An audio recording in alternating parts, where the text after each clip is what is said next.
Hi, I have an emotional support bunny. It's gonna sit right over here.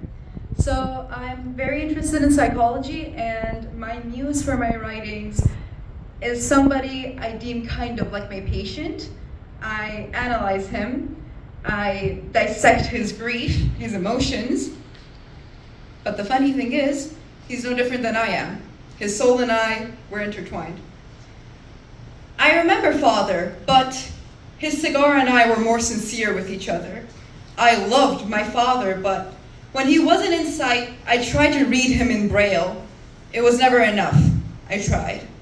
Speaking to him in fingers, Russian and French, but Mikhail Yahontov doesn't exist in words or letters I could roll in my mouth.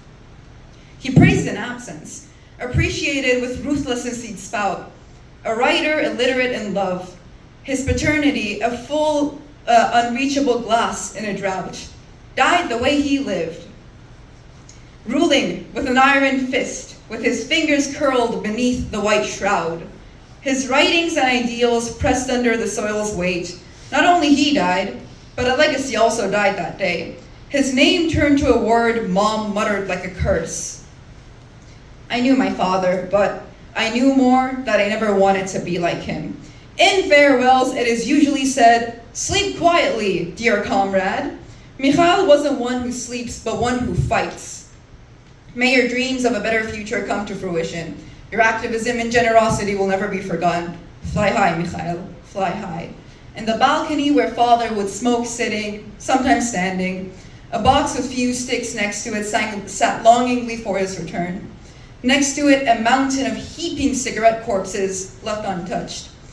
Behind the curtain, the door grew creaking and old. The glass table, a covered massacre, like the city streets of St. Petersburg.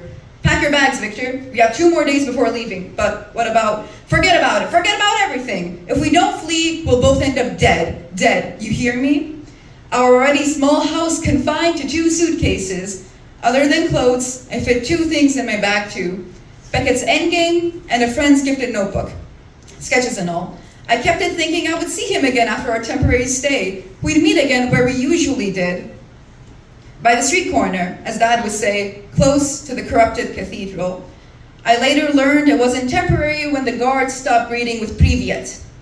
Gone were the days of trying to climb higher each day on trees, honorary bleeding and raw and scraped knees.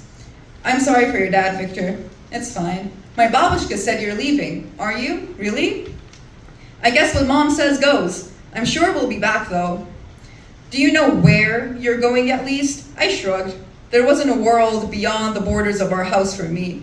No clue. I can send you letters from there though, maybe. Would you read them? I will. Promise. I reviewed the forged passport like I would for every exam, but my throat swelled with the bitter accent of homeland. Starting from 1 to 1,000, I counted every repetition by the tips of my hand until who I was and where I came from became blurred in speech and mind. A mantra, my God-forsaken mantra. Je m'appelle Marc. Je veux le jour de 24 décembre. Donc, j'ai 11 ans. On va rendre visite à une pote de mon père à Versailles.